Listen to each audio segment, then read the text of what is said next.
I'm Jessica Williams, 32, a marketing executive who always believed family meant everything. That's why I'd been helping my parents financially for years, covering medical bills and home repairs without a second thought. Then came that Tuesday evening when I accidentally discovered their will while organizing my documents. My stomach dropped as I read the words, "All assets to our son Kevin." Nothing for me. Nothing for the daughter who'd supported them through everything. I kept paying their bills anyway until a single text message changed everything. If you're watching this, drop a comment letting me know where you're from. Hit that like button and subscribe if you've ever felt taken for granted by family. Trust me, you'll want to see how this unfolds. Growing up, I always felt the subtle current of favoritism running through our household. My parents never said it outright, but their actions spoke volumes. Kevin, my brother, who's 3 years younger, received the newest clothes, the latest gaming systems, and seemingly endless patience for his various mishaps. I still remember my 10th birthday, when I received a modest art set, while months later, Kevin got a brand new bicycle for his birthday, complete with a custom paint job and his name emblazoned on the side. Despite this imbalance, I thrived academically. While my achievements often earned brief acknowledgments, Kevin's C-plus grades warranted celebratory dinners. "He just needs more encouragement," Mom would explain when I questioned the difference in treatment. I learned early to seek validation elsewhere, pouring myself into schoolwork and extracurricular activities. My determination paid off. I graduated with honors from Northwestern University with a double major in marketing and business administration. The ceremony remains vivid in my memory. My parents attended, but left early because Kevin had a recreational softball game that afternoon. I pretended not to mind as I posed for photos with my roommates instead of my family. After college, I secured a position at a prestigious marketing firm in Chicago.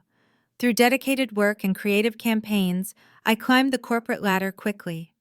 By 30, I was pulling in a six-figure salary as an executive director managing major national accounts and a team of 12 talented professionals. Kevin's path looked quite different. He bounced between community college programs for 3 years before dropping out entirely. His resume became a patchwork of short-lived jobs and extended unemployment periods.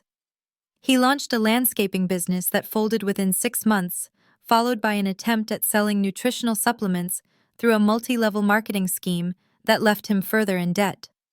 "Your brother just hasn't found his calling yet," Dad would say during our monthly family dinners. "Not everyone figures things out as early as you did, Jess."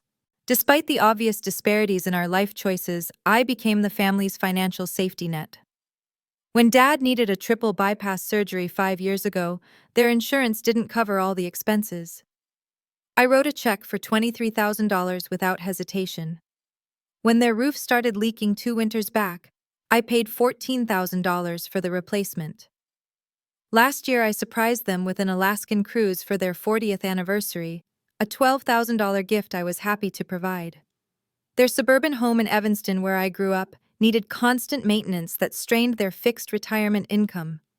Without complaint, I supplemented their monthly expenses by $2,000, ensuring they lived comfortably, while I occupied a modest one-bedroom apartment in the city to keep my own expenses manageable. My relationship with Kevin remained cordial but distant. We exchanged pleasantries at family gatherings, but our conversations rarely progressed beyond surface topics. The tension between us existed in unspoken glances and subtle competitions for parental attention, even in our 30s. While I funded family gatherings, Kevin always arrived with elaborate stories about business prospects that never materialized. "I'm this close to securing major investment for my new tech idea," he'd announce over Thanksgiving turkey last year. Mom and Dad would lean forward captivated while I silently calculated how much I'd spent on the organic free-range bird and all the trimmings. My partner Alex noticed the patterns long before I allowed myself to acknowledge them. We met at a charity fundraiser 3 years ago, and after 6 months of dating, I brought Alex home to meet the family. "Your parents seem to view you as their personal ATM," Alex observed on the drive back to the city, "and they practically worship your brother despite his obvious financial irresponsibility." "They're just worried about him," I defended automatically. "Besides, family helps family. That's what we do." Alex gave me a long sideways glance, Helping is one thing, Jess. Being exploited is another.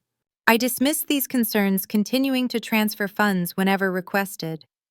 When Mom mentioned their air conditioning failed during last summer's heat wave, I immediately arranged for a new system installation, costing $8,000. When Dad's vision deteriorated, I covered the specialized lenses not included in Medicare, another $5,000 gone without regret.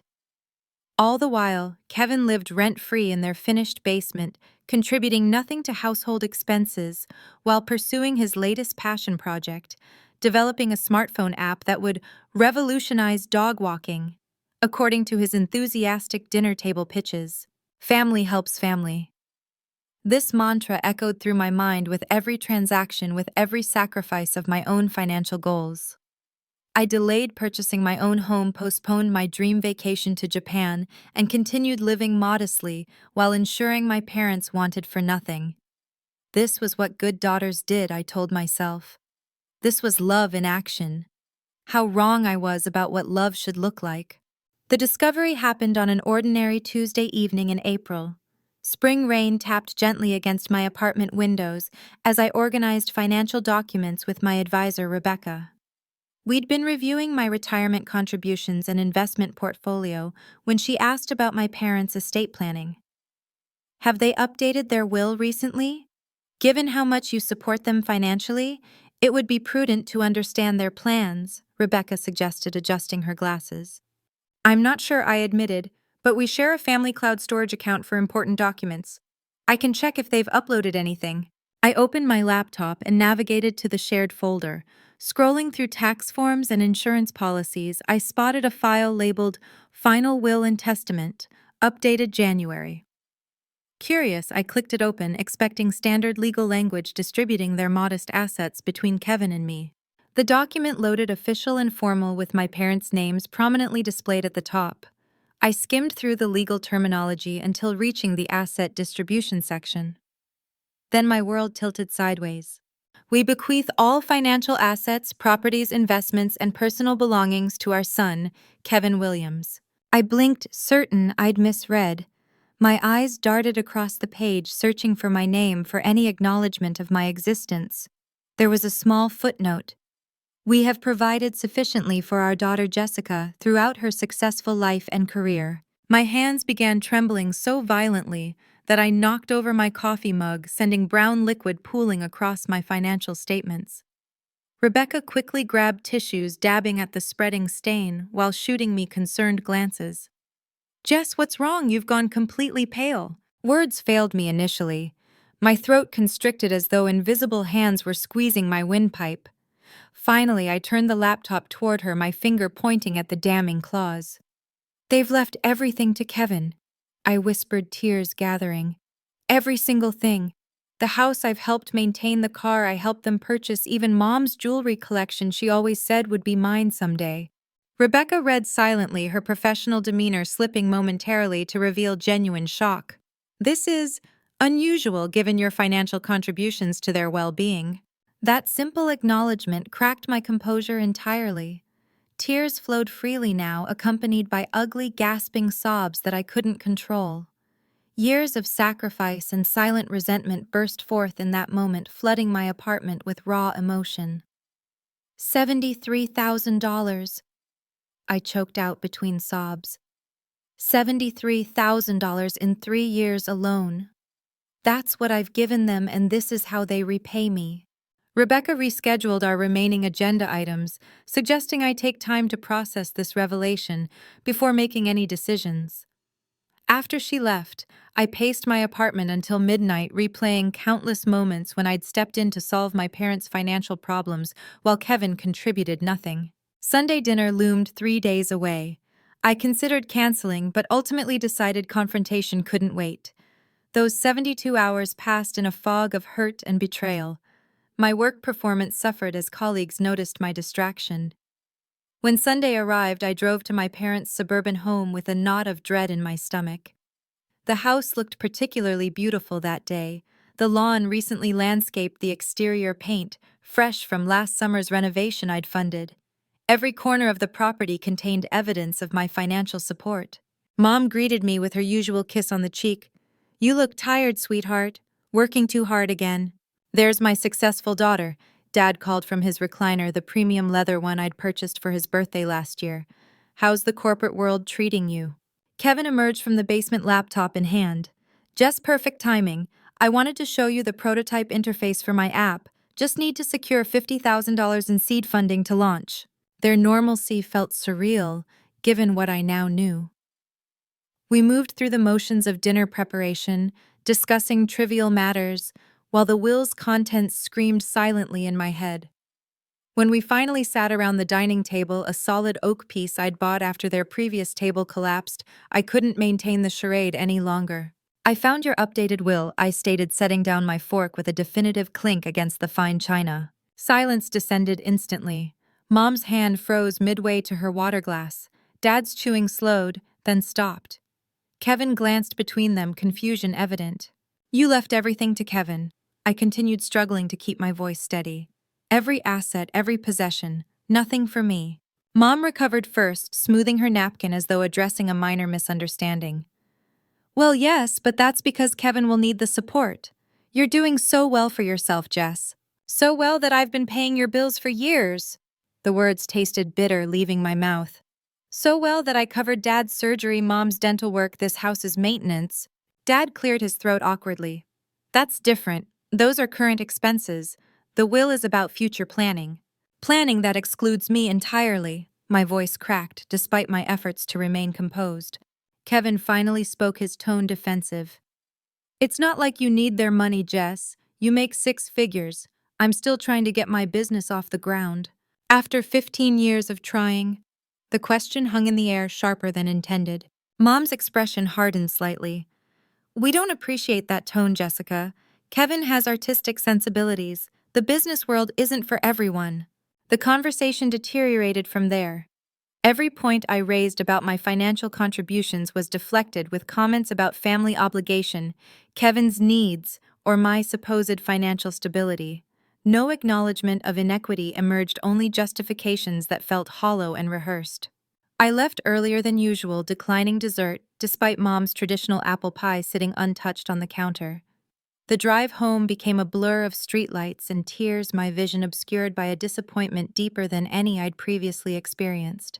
Alex was waiting at my apartment, having declined the dinner invitation to give me space for the confrontation. One look at my face told the whole story. "They didn't change anything, did they?" Alex asked softly, opening their arms for an embrace I desperately needed. I collapsed into the comfort offered, sobbing into Alex's shoulder. "They don't even see it. They act like I owe them this support while Kevin deserves their inheritance because he's less capable." Sleep evaded me that night despite the emotional exhaustion. I stared at my ceiling, cataloging the years of financial assistance that had apparently meant nothing in terms of familial appreciation.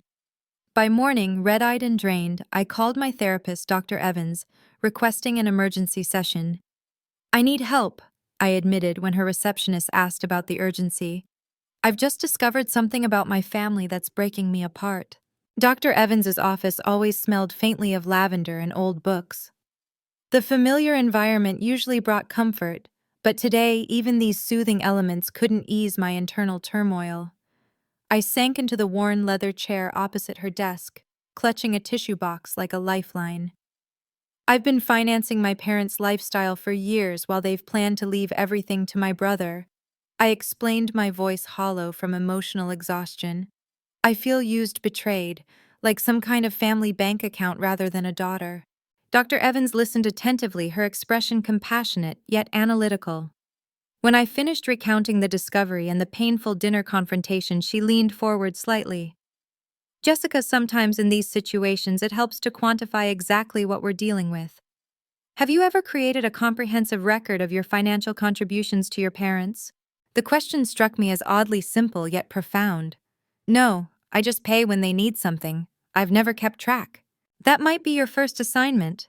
Before making any decisions about how to proceed, catalog everything you've contributed over a specific time frame. This gives us objective data to work with." The suggestion made practical sense. That evening, I opened a new spreadsheet on my laptop and began methodically listing every expense I'd covered for my parents, starting with the past 3 years.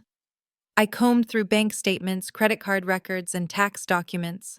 Medical expenses. Dad's heart surgery co-pays. Mom's dental implants, prescription medications.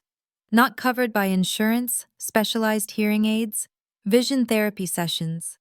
The total medical assistance alone exceeded $35,000. Home maintenance and improvements. The roof replacement, HVAC system upgrade, water heater installation, bathroom renovation for accessibility, lawn care service, exterior, painting, flooring replacement after water damage. These numbers quickly accumulated to $28,000. Monthly supplements, $2,000 transferred automatically on the first of every month for 36 months, $72,000 in basic support. Luxury items and experiences. The Alaskan cruise anniversary present. Dad's leather recliner, Mom's pearl necklace for her birthday, the oak dining table matching wingback chairs for their Reading Nook smart television with premium streaming subscriptions, another $20,000 there. Transportation costs. Maintenance on their sedan. New tires each winter. Insurance premiums I quietly covered when they complained about rate increases. $7,000 more. Holiday expenses. Thanksgiving dinners. Christmas gifts. Easter brunches. Mother's and Father's Day celebrations. I funded entirely while Kevin brought token gifts. Approximately $6,000 annually. By midnight, the spreadsheet revealed a staggering total $168,000 over 3 years. The number glowed on my screen, validating my sense of exploitation while simultaneously breaking my heart. Sleep eluded me again as I confronted memories of what I'd sacrificed to provide this level of support. The down payment for my own home delayed indefinitely. The master's degree program I'd deferred twice. The 2-week Japan trip Alex and I had planned, but canceled when Mom needed dental work that same month. Morning brought clarity through exhaustion. I scheduled an appointment with my financial advisor, Rebecca, for that afternoon, bringing the detailed spreadsheet with me. "This is substantial," she commented, reviewing the figures, "especially considering your own financial goals remain unfulfilled." "I've always believed family comes first," I explained weakly. "Family support should be reciprocal," Rebecca countered gently. "This data suggests a one-way relationship that's impacting your financial health." We spent 2 hours analyzing how these contributions had affected my own financial trajectory, the retirement savings gap, the missed investment opportunities, the compounding interest lost on funds diverted to family expenses. "What do you recommend?" I finally asked, emotionally drained but determined. "From a purely financial perspective, establishing boundaries is essential. You're jeopardizing your own security by continuing this level of support, especially given the inheritance situation." The conversation shifted to practical steps, reducing or eliminating voluntary contributions, establishing clear parameters for emergency assistance, prioritizing my financial well-being. "This isn't selfish," Rebecca emphasized, noting my hesitation. "It's necessary self-preservation." That evening, I drafted an email to my parents. Numerous revisions followed as I struggled to balance emotional honesty with factual presentation. The final version outlined my decision simply. "After careful consideration of my financial situation and future goals, I need to inform you that I can no longer provide supplementary financial support. The monthly transfers will stop immediately, and I won't be covering additional expenses moving forward. This decision comes after learning about your estate plans and reevaluating my own financial priorities. I hope you understand this necessary change." My finger hovered over the send button for several minutes before courage finally prevailed. Within an hour, my phone buzzed with my father's response. "We're disappointed in this sudden change of heart. Parents sacrifice everything for their children. Supporting family in their golden years isn't optional, Jessica. It's an obligation. We raised you better than this." No acknowledgement of my years of assistance, no gratitude, only disappointment and accusation. Kevin's reaction came via an angry voicemail. "What the hell, Jess? Mom just called me crying about your email. They're on fixed incomes, you know. They depend on your help. Is this about the will? Because that's really petty. They need you now. not after they're gone. Each word reinforced my decision while simultaneously triggering waves of guilt. Cultural and familial expectations of filial responsibility battled against my newfound determination for self-protection. Alex offered unwavering support. "They're manipulating you, Jess. Notice how neither message addresses all you've already given. They're treating your boundaries as a betrayal rather than reasonable self-care." Despite logical agreement with this assessment, emotional turbulence persisted. I contacted Dr. Evans again, seeking reinforcement for my wavering resolve. "Guilt often accompanies boundary setting, especially with family," she reassured me. "Remember that healthy relationships involve reciprocity and respect for each person's well-being. Your decision isn't rejecting your parents, it's reclaiming a necessary balance." With this professional validation, I silenced my phone notifications and focused on recalibrating my financial plans. For the first time in years, my budget reflected my own priorities, rather than external obligations disguised as family duty. The sense of liberation proved both exhilarating and terrifying, a freedom intertwined with guilt as I navigated this unfamiliar territory of prioritizing myself above parental expectations. 2 weeks of silence followed my boundary-setting email. My phone remained conspicuously quiet, lacking the usual stream of parental requests and casual check-ins. This absence created an unsettling mixture of relief and anxiety that impacted my daily functioning in unexpected ways. Morning routines felt different without Mom's typical text messages inquiring about my schedule or sharing neighborhood gossip. Evenings stretched longer without Dad's calls discussing home projects needing my input, which inevitably meant my funding. The silence itself became a presence simultaneously liberating and oppressive. Guilt and relief played tug-of-war with my emotions. One moment I'd feel triumphant about reclaiming financial autonomy. The next I'd worry about their well-being with genuine concern. Had I been too harsh? Were they struggling unnecessarily because of my decision? My first test arrived 16 days after sending the email. Mom's text message appeared casually, as though our previous exchange had never occurred. "Utility bill came in much higher than expected this month. Could use some help covering the $342 difference. Thanks in advance." No pleasantries. No acknowledgement of my stated boundary. Just the expectation of continued financial support despite my clearly communicated decision. My finger instinctively moved toward my banking app before I caught myself. This pattern had become so ingrained that compliance felt almost automatic. With conscious effort, I closed the message without responding, though anxiety churned in my stomach throughout the afternoon. 3 days later, Dad left a voicemail while I was in a meeting. "Jess got an appointment with Dr. Peterson next Tuesday for that knee issue. Insurance won't cover the specialized imaging he wants. It's only $800. Call me back so I can tell him we're proceeding." The passive-aggressive tone triggered both guilt and frustration. The assumption that I would simply cover the cost despite my clearly stated boundary demonstrated how deeply entrenched our unhealthy financial dynamic had become. Again, I didn't respond, though the decision weighed heavily. Was I neglecting legitimate medical needs, or finally requiring them to manage their own healthcare costs, like other adults their age? These internal struggles affected my professional performance. My concentration wavered during important presentations. Creative ideas dried up during brainstorming sessions. My typical enthusiasm for projects dimmed noticeably. Emily, my closest colleague and friend at work, cornered me in the break room after I'd uncharacteristically fumbled through a client call. "Okay, what's going on? You've been distracted for weeks now. This isn't like you at all." Something about her genuine concern cracked my professional veneer.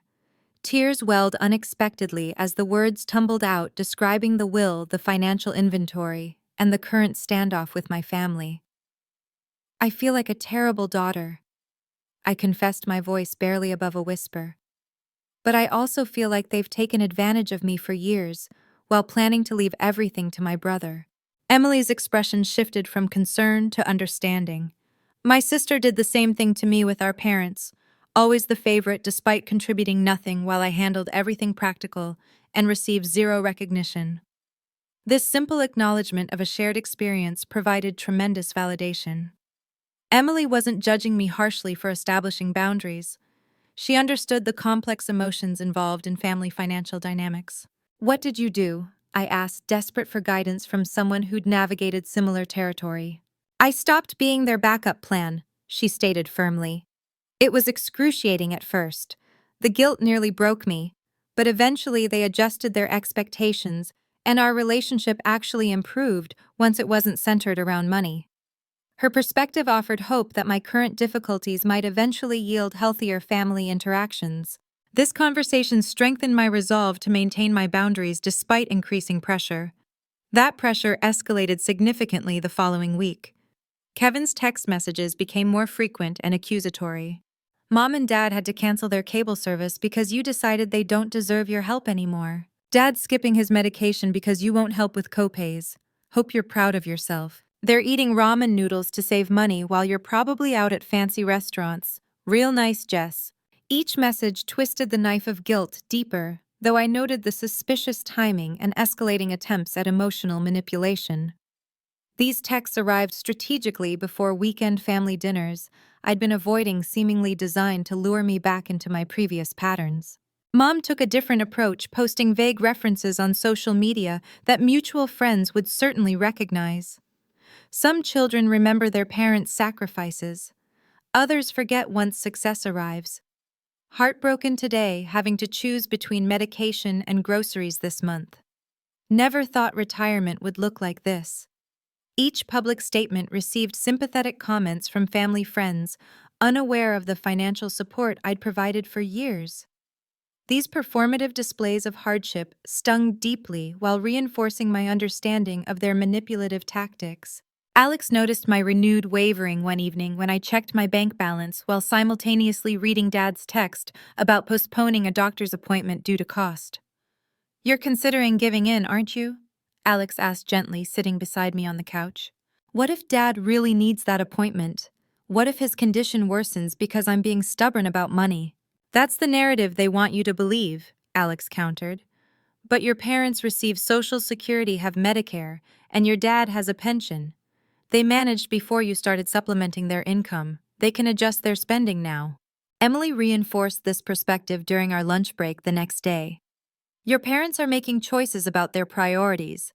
If they're choosing cable TV over medication, that's their decision as adults, not a consequence you're responsible for." These reminders helped steady my resolve as the pressure campaign continued through week 3. I maintained my position despite increasingly desperate tactics, including a call from their family doctor, Dr. Roberts, clearly prompted by my parents, expressing concerns about their ability to afford necessary treatments. "While I appreciate your concern, Dr. Roberts, my parents' financial decisions aren't appropriate for me to discuss with you." I responded professionally. "They have retirement income and medical coverage. How they prioritize those resources is their choice." My confidence grew incrementally as each manipulation attempt failed to break my newfound boundaries. This strengthening resolve would soon face its ultimate test. Exactly 1 month after my boundary-setting email, my phone chimed with a text message from Mom at 7:42 a.m. No greeting, no pleasantries. Just 5 words that embodied our dysfunctional relationship. "The mortgage is due." I stared at those words while brushing my teeth, toothpaste foam momentarily forgotten as a kaleidoscope of emotions swirled through me. The audacity of the demand disguised as information. The absence of even basic courtesy. The clear expectation that I would simply comply despite everything that had transpired. Water dripped from my chin as memories flooded my consciousness. Last summer flashed vividly before me, my parents' refrigerator and stove both failing within the same month. Without hesitation, I'd purchased high-end stainless steel replacements, totaling $7,000. 2 weeks later, they'd announced their spontaneous Bermuda vacation, proudly showing me photos of the oceanfront suite they'd splurged on. "It was time we treated ourselves," Mom had explained while I silently calculated how many months of savings that appliance purchase had cost me. The bathroom mirror reflected my expression, transitioning from shock to determination. Setting down my toothbrush, I called Dr. Evans' office and requested a brief phone consultation. I need guidance on responding to a particularly manipulative request, I explained to the receptionist. It's urgent. 90 minutes later, Dr. Evans' calm voice provided the perspective I needed. This message reflects their unchanged expectations despite your clearly communicated boundaries, she observed. How does it make you feel reading it? Angry, hurt, disrespected, I admitted, like nothing I've said matters. Those feelings are valid indicators that your boundaries are being violated. A response that reinforces your position while acknowledging your emotions would be appropriate here. We discussed various reply options, considering tone and content carefully. Dr. Evans emphasized maintaining clarity without unnecessary emotional engagement that might prolong the unhealthy patterns. Remember, Jess, your parents are adults who managed their finances before your contributions began. They have options that don't involve you. After our conversation, I sat at my kitchen counter composing and deleting multiple responses. The challenge lay in balancing firmness with unnecessary cruelty, boundary setting with emotional reactivity. Finally, after careful consideration, I typed a response that felt authentic while maintaining a necessary distance. I'm not your bank. I'm your daughter who you've chosen to disinherit. My finger trembled slightly before tapping send. 12 simple words that encapsulated years of complex family dynamics and my newfound self-respect. The immediate aftermath brought a racing heartbeat and shallow breathing. Had I gone too far? Been too harsh? The anxious spiral began until I consciously implemented breathing techniques from therapy. Inhale, counting to 4, hold for 7, exhale for 8, repeat until calm returned. Relief gradually replaced anxiety as I acknowledged the truth in my response. I wasn't responsible for their mortgage. I wasn't obligated to fund their lifestyle while receiving nothing but demands in return. This boundary wasn't about punishing them. It was about respecting myself. The response barrage began within minutes. Mom's indignant reply came first. How dare you speak to me that way after everything we've done for you? We gave you life itself. Dad's message followed quickly. Your mother is crying. I hope you're satisfied with yourself. This isn't how we raised you to behave. Kevin's contribution arrived with predictable outrage. You're actually letting our parents lose their house over money. What kind of monster have you become? Each message attempted to reclaim control through guilt and shame. Each accusation implied my boundaries represented a moral failure rather than healthy self-protection. The old Jessica would have crumbled under this pressure, immediately transferring funds with accompanying apologies for asserting any needs of my own. The new Jessica silenced her phone notifications and continued preparing for her workday with steady hands and a clearer conscience. By the afternoon, missed calls accumulated: 6 from Mom, 4 from Dad, 8 from Kevin. Voicemails filled my inbox, each more desperate or angry than the last. Jess, this is your father. We need to talk about your attitude. Call me immediately. Your father's blood pressure is through the roof because of your message. Are you trying to give him another heart attack? Call me back now. Sis, you've really crossed a line. Mom's beside herself, Dad's furious. Just send the damn mortgage money and apologize. Alex offered to screen messages that evening, protecting me from the emotional onslaught while preserving any truly important information. This support proved invaluable as the campaign intensified. On day 2 of the mortgage crisis, the tactics shifted. Dad finally called with a different approach, his voice deliberately calm when I answered. Jess, honey, I think we need to discuss this situation rationally. Your mother was upset yesterday and perhaps expressed herself poorly. The reasonable tone represented a calculated strategy shift rather than genuine understanding. I maintained a composed detachment throughout the conversation. There's nothing to discuss, Dad. I've made my position clear. But surely you understand our financial situation requires family support, he countered smoothly. We're on fixed incomes with increasing medical expenses. You've managed your finances your entire adult lives. You'll continue managing them without my supplementary income. His facade cracked slightly. This is about the will, isn't it? You know, Kevin needs more security than you do. This is about recognizing that relationships involve mutual respect and appreciation. I've contributed over $160,000 to your household in 3 years alone. That contribution has been taken for granted while you've planned to exclude me entirely from your estate. Silence stretched momentarily before his voice returned with an unfamiliar coldness. So you're keeping score, putting a price tag on helping your parents. I'm acknowledging reality, Dad. You and Mom chose to leave everything to Kevin. I'm choosing to prioritize my financial well-being moving forward. The conversation devolved rapidly into accusations and recriminations. Dad referenced sacrifices made during my childhood. I noted my decades of responsible financial behavior compared to Kevin's continuous dependency. Painful truths emerged that had festered beneath the superficial family harmony for years.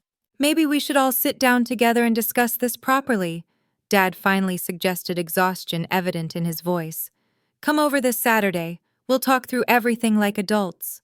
Despite my reservation about another potentially manipulative scenario, I agreed to the meeting.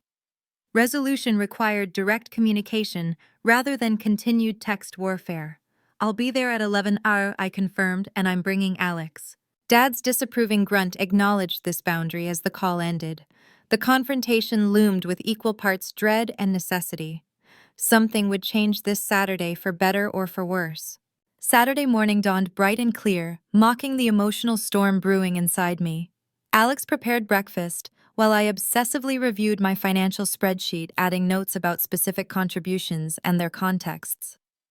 The document represented my shield against gaslighting or emotional manipulation during the impending confrontation. Remember, you're not going there to justify your decision, Alex reminded me, sliding a plate of scrambled eggs across the counter. You're going to explain it one final time and then maintain your boundary regardless of their reaction. I nodded, picking at my food without appetite. I know. I just hate conflict, especially with family. Which is exactly why they've been able to exploit your generosity for so long, Alex pointed out gently. They count on your discomfort with confrontation. The drive to my parents' suburban home felt simultaneously too short and endless. Alex's steady presence beside me provided crucial support as we pulled into the familiar driveway. I noted the manicured lawn and freshly mulched flower beds I'd paid a service to maintain just 2 months earlier. Mom opened the door before we reached it, her expression a careful mask of maternal concern. Jess, sweetheart, we've been so worried about you. The manipulation began, immediately framing me as troubled rather than justifiably assertive. I maintained a polite distance, declining her attempted embrace as Alex and I entered the living room. Dad occupied his leather recliner, nodding stiffly in acknowledgement. His typical jovial greeting was conspicuously absent, replaced by a studied neutrality. "Where's Kevin?" I asked, noting my brother's absence despite this supposedly important family meeting. "He's running late," Mom explained, gesturing toward the couch. "Something about car trouble. He should be here shortly." Of course. Even in a crisis, Kevin's attendance remained optional, while my reliability was expected without question. This subtle inequity reinforced the very dynamic under discussion. We settled into an uncomfortable silence, broken only by Mom's nervous commentary about neighborhood happenings and recent television programs. 20 awkward minutes passed before Dad cleared his throat dramatically. "We might as well begin without your brother. Jessica, your mother and I are deeply concerned about your recent behavior and your attitude toward family obligations." The framing attempted to position me as problematic rather than responding reasonably to problematic treatment. I recognized the tactic immediately. "Let's be specific about what's happening," I countered calmly.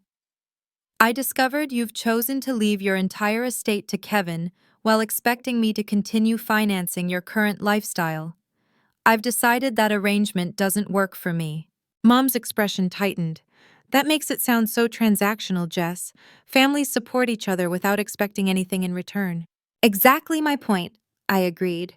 "Yet when have you supported me financially since college? When has Kevin contributed to your expenses? The support has flowed in one direction only." "We gave you a stable childhood," Dad interjected defensively. "We put you through college. You contributed partially to my undergraduate education, which I appreciate," I acknowledged. "I've been financially independent since graduation and have become your primary financial support for the past decade. That's because you can afford to help Kevin struggles financially." Mom's voice rose slightly with frustration. This circular reasoning had dominated previous discussions. Today I came prepared with evidence rather than emotion. Opening my laptop, I turned the screen toward them. I've documented every financial contribution I've made to your household over the past 3 years alone. The total exceeds $168,000. The color drained from both their faces as they leaned forward, scanning the detailed spreadsheet. Categories: medical expenses, home improvements, monthly supplements, luxury items, transportation costs, holiday expenses. Each row contained dates, amounts, and specific descriptions. This can't be right, Mom whispered, genuine shock evident in her expression. Every entry corresponds to bank transactions I can verify, I stated firmly. This doesn't include gifts, restaurant meals I've covered, or smaller expenses under $100. Dad adjusted his glasses, examining the document more closely. His typical bluster deflated visibly as the numerical reality confronted him. We never realized it totaled this much, he admitted quietly. That's part of the problem, I explained. You've treated my financial support as expected rather than extraordinary. Meanwhile, I've delayed my own financial goals to provide this assistance. Silence descended as this reality sank in. Mom dabbed at unexpected tears, while Dad stared at the spreadsheet with a furrowed brow. We've been struggling more than you know, he finally confessed. The medical costs keep rising, the pension doesn't stretch as far as we planned, and there are some debts you don't know about. Mom added hesitantly, credit cards mostly. This revelation surprised me. How much debt? They exchanged uncomfortable glances before Dad sighed heavily. About $48,000 across 6 cards. We didn't want to worry you, Mom explained weakly. Yet you expected me to continue subsidizing your lifestyle without complete financial transparency. I noted without accusation, simply stating a fact. Another uncomfortable silence before Mom spoke barely above a whisper. There's something else you should know about Kevin. Dad shot her a warning glance, which she ignored. He has a gambling problem, Jess. Has for years. Some of those credit card debts. We took them on to cover his losses when things got really bad. This revelation struck like a physical impact. The pieces suddenly aligned with crystal clarity. Kevin's perpetual financial struggles, the constant emergency requests that bypass normal boundaries, the inheritance plan designed to protect someone with an addiction rather than reward filial dedication. Why didn't you tell me? I asked, genuine hurt replacing defensive anger. We were ashamed, Dad admitted, and he swore he was getting help each time.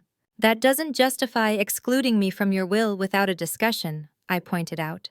Or expecting me to finance your retirement without knowing where the money was actually going. You're right, Mom acknowledged, surprising me with this unprecedented concession. We could revisit the will, Dad suggested cautiously. Make adjustments that acknowledge your contributions. This isn't about the inheritance itself, I clarified. It's about the lack of respect and appreciation it represents. I'm not demanding equal distribution. I'm requiring acknowledgement of my role in this family beyond financial utility. What would that look like practically? Dad asked, his tone shifting toward genuine consideration rather than defensive posturing. Financial counseling for all of you would be a start, I suggested. Addressing Kevin's gambling addiction directly instead of enabling it. Creating transparent financial discussions rather than emergencies and demands. Their expressions reflected an uncomfortable recognition of necessary changes. This progress, however tentative, felt significant after years of entrenched patterns. The front door slammed suddenly, announcing Kevin's belated arrival. He stormed into the living room, his face flushed with obvious anger. Finally made it through traffic, he announced, glaring in my direction. Hope you haven't turned them completely against me yet.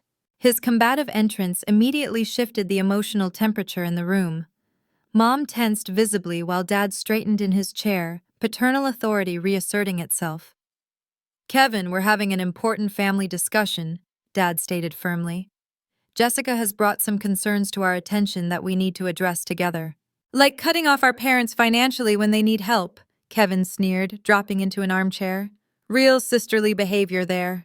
The old dynamic threatened to reassert itself immediately.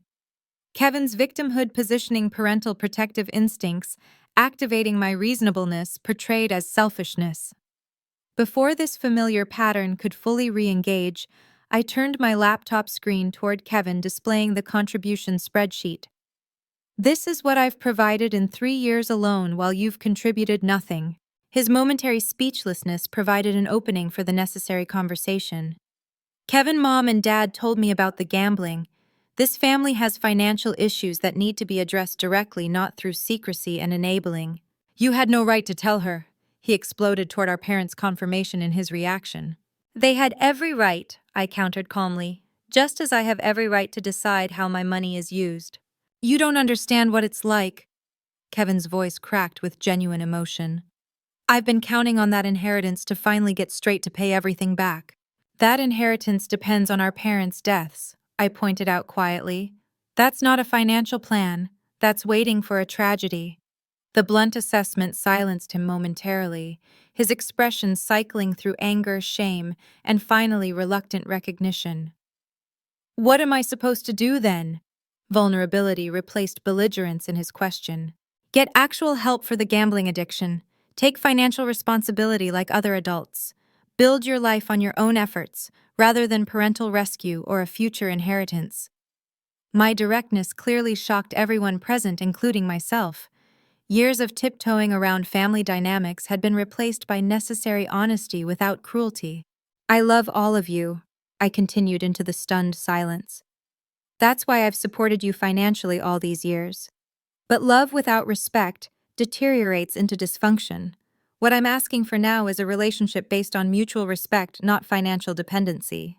The room remained silent as my words settled around us. No immediate defensiveness arose, no counterattacks launched. Just four adults confronting long-established patterns that had damaged our family connections despite our intentions. Alex squeezed my hand supportively as I closed my laptop, signaling the conclusion to my presentation. The next move belonged to my family members. Dad spoke first, his voice uncharacteristically subdued. We need to make changes, all of us. Mom nodded in agreement, wiping away tears.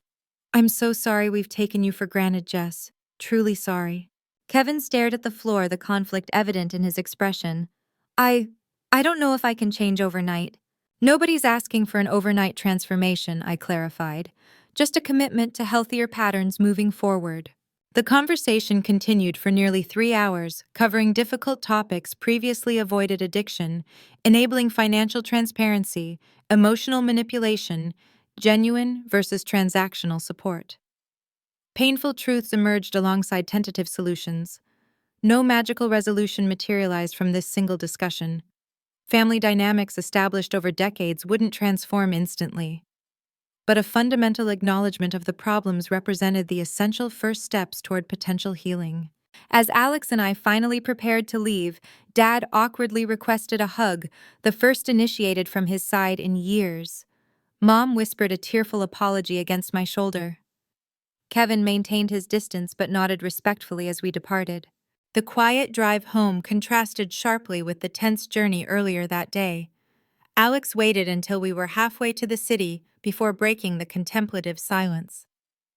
That went better than I expected. I nodded, emotions still processing the complex encounter. It's a beginning, not an ending. Real change will require sustained effort from everyone, including boundaries from you, Alex reminded gently. Especially boundaries from me. I agreed, watching the suburban landscapes transition toward urban density through the passenger window. Family means choice, not obligation. Today, I finally chose mutual respect over dysfunction, disguised as duty. The wisdom felt hard-earned, yet profoundly valuable. The road ahead remained uncertain, but for the first time, it contained the possibility of an authentic relationship rather than financial exploitation wrapped in familial expectation. 3 months passed before significant communication resumed with my family. This period of separation proved essential for establishing new patterns and expectations. I maintained minimal contact through brief text messages, confirming everyone's basic welfare without re-engaging in previous financial dynamics. Then, unexpectedly, an envelope arrived containing a handwritten letter from both parents. Unlike their typical communications demanding assistance, this correspondence contained something unprecedented: a genuine apology. Dear Jessica began my mother's distinctive handwriting words cannot adequately express our remorse for taking your generosity for granted all these years. After our conversation, we've been attending financial counseling sessions through a program at Dad's former employer. The process has been humbling and eye-opening. Dad's blockier script continued on the next page. We've created a proper budget for the first time in years. Our counselor helped us identify unnecessary expenses and develop sustainable practices appropriate for our actual income. We're managing our mortgage and bills independently now. The most surprising revelation followed. We've revised our will with proper legal assistance. While we've established a trust to help manage any inheritance Kevin receives given his ongoing recovery efforts, we've ensured equal distribution and specific acknowledgement of your tremendous support through the years. The counselor helped us understand how our previous decision communicated profound disrespect for your contributions. I read the letter multiple times, my emotions fluctuating between cautious optimism and protective skepticism. Was this genuine transformation, or another manipulation tactic? The concrete actions described suggested authentic change rather than empty promises. A week later, I agreed to coffee with Mom at a neutral cafe midway between our homes. Her appearance surprised me immediately. Gone were the designer clothes and expensive accessories typically financed through my supplementary income. Instead, she wore simple, practical attire more appropriate for their actual financial situation. The financial counselor had us track every expenditure for 30 days, she explained, stirring her modest, regular coffee rather than the specialty drinks she previously preferred. It was shocking to see where the money actually went, so much waste on appearances and temporary pleasures. Our conversation progressed with an unfamiliar honesty. She acknowledged the decades-long pattern of favoritism toward Kevin, partly stemming from his greater neediness and partly from unconscious gender expectations about my self-sufficiency. We treated your success as a reason to expect more from you rather than celebrate your accomplishments, she admitted, while we coddled Kevin's failures and made endless excuses for his behavior. The accountability in her words felt revolutionary after years of denial and deflection. This wasn't a performance or manipulation, but a genuine recognition of harmful patterns. Dad joined us for lunch the following weekend, bringing similar acknowledgments from his perspective. I always prided myself on providing for this family. When retirement and health issues made that impossible, I transferred that pride to you, expecting you to maintain our lifestyle without recognizing the burden it placed on your future. These conversations, while healing, didn't immediately restore complete trust. Real transformation requires sustained evidence, not temporary behavioral modifications. I maintained firm boundaries around financial assistance while cautiously rebuilding our emotional connection. Kevin's journey proved more complicated. His initial resentment toward my boundary setting persisted longer than our parents' resistance. The revised inheritance arrangements triggered particular bitterness until Dad facilitated a difficult conversation addressing the gambling addiction directly. I've been attending Gamblers Anonymous meetings twice a week, Kevin eventually shared during a tentative dinner together. 90 days clean so far. The program makes you confront how your addiction affects everyone around you. I owe you an apology for years of expecting rescue while contributing nothing in return. His accountability, while imperfect and occasionally interspersed with backsliding, represented significant progress from his previous entitlement. He secured steady employment for the first time in years, managing apartment maintenance for a local property company with structured hours and responsibilities. My own healing journey progressed through continued therapy with Dr. Evans, who helped me process complex emotions around family expectations and self-worth. You're navigating the difficult transition from enabling to supporting, she observed during one particularly insightful session. Supporting means respecting others' capacity to manage their own challenges, while enabling involves resolving problems they should address themselves. This distinction clarified appropriate boundaries moving forward. I could express love through presence, attention, and emotional availability without assuming financial responsibility for others' choices. This balanced approach allowed for a genuine relationship without exploitation. The monthly transfers that previously strained my finances were now redirected toward my own security and goals. Within 6 months, I had accumulated a sufficient savings for a comfortable down payment on a modest condo closer to my workplace. The housewarming celebration included family members who brought potluck contributions rather than empty-handed expectations. My relationship with Alex strengthened through this challenging period, our mutual respect deepening as we navigated the family complexity together. Our conversations expanded to include potential future family plans, discussing how we might establish healthier patterns for the next generation should we choose to have children. I don't want to replicate my parents' favoritism or financial manipulation, I explained one evening as we discussed potential parenting approaches. Every child deserves equal emotional investment regardless of their personality or achievements. And teaching financial responsibility early seems crucial based on your family's experience. Alex nodded thoughtfully. These theoretical discussions represented significant growth from my previous unexamined acceptance of dysfunctional patterns as normal family dynamics. The holiday season arrived with trepidation about a potential regression to unhealthy habits under festive pressure.